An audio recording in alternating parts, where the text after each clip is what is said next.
My name is Darcy McFoley. I am the program manager for Ignite Youth Alliance. My name is LaKenya Ruffin.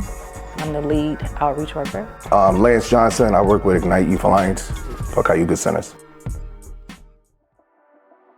Ignite Youth Alliance is a program where we service kids and youth, young adults in the community. We provide mentoring services, peer support services.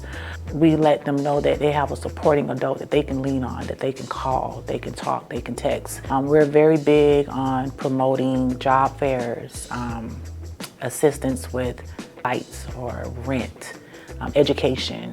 We go in the heart of the community, in the heart of the places that some people may not even want to go.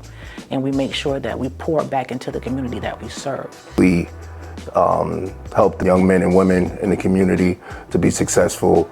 We're there for a variety of things, advocating for our youth, repairing the harm that's been done, if there is any. Since doing this work, I think we prevented a lot of lives from being lost due to the relationship that we built with the community and the young people in our program. And I think that's the most important thing, even building these young people up, but saving lives, because we want this community to continue to thrive, and we want our young people to thrive as well. I work with about 12 to 15 young ladies. Some require more time, some require a little less. We go out in the field, get kids to school in the morning, get them breakfast, get them clothes if they need it, make sure they have the tools that they need to get through the day. Afterwards, picking them up from school, helping them get to practice, helping them get to tutoring, making sure that they have that relationship with their parents, with their peers, with their school counselors, whatever that needs.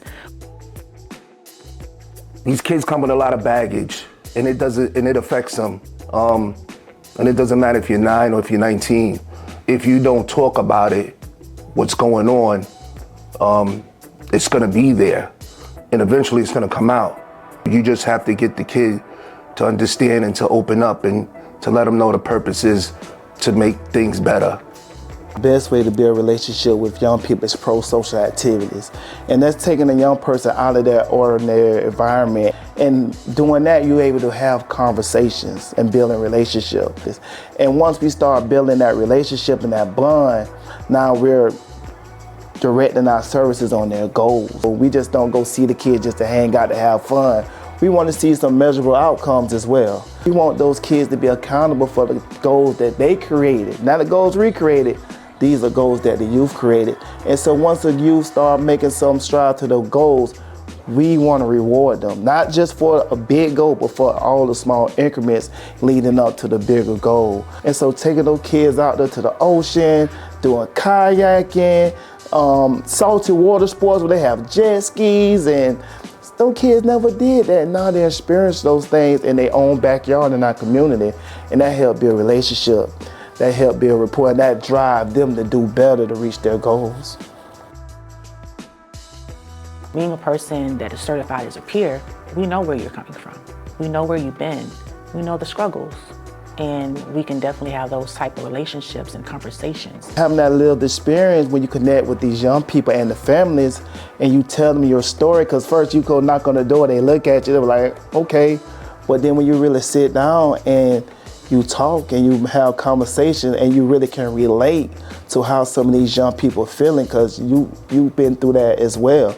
It's very vital to have that lived experience, and you get connection and you get buy-in, because once they see that you've been through something and where you at now, that drive them to say, you know what, if you can do it, I know I have an opportunity I could do it as well. I have a young lady who, it was always something crucial going on in the home. And for her, that was normal. But in real life, it was not. And she went through so much, from becoming hospitalized, trying to take her life, giving up on life, not wanting to go to school. And today, that young lady has her car, her driver's license, a high school diploma, and is enrolled in college. Like, tears, it just melts my heart, because this is a kid that everybody gave up on. Nobody wanted to deal with her. Agencies came in and out this family's life, gave up on her. And look at her now. We was working with this young man. And this young man, he was known to carry guns, to use guns. And we was able to connect with him. And I remember going and making contact with him. He's like, man, I don't need no mentor. I ain't with it. Nah, I'm good, right? But we kept coming over there and knocking on the door. And he seen that we was connected with some of his peers. And eventually he said, know what? All right, let me be a part of the night. Something clicked in that young man. He started to change. He started obeying his probation. He started to work at Publix. He got a job at Publix. And after that he ended up regaining a relationship with his real dad that stayed in Bradenton, Florida.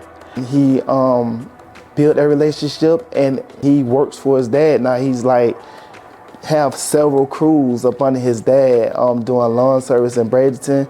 He called and check up on us to see how we doing, to say thank you for not giving up on him. He's doing great. He has kids. He's still with his girl. And so that was real touching to be able to be an impact in a young man's life like him.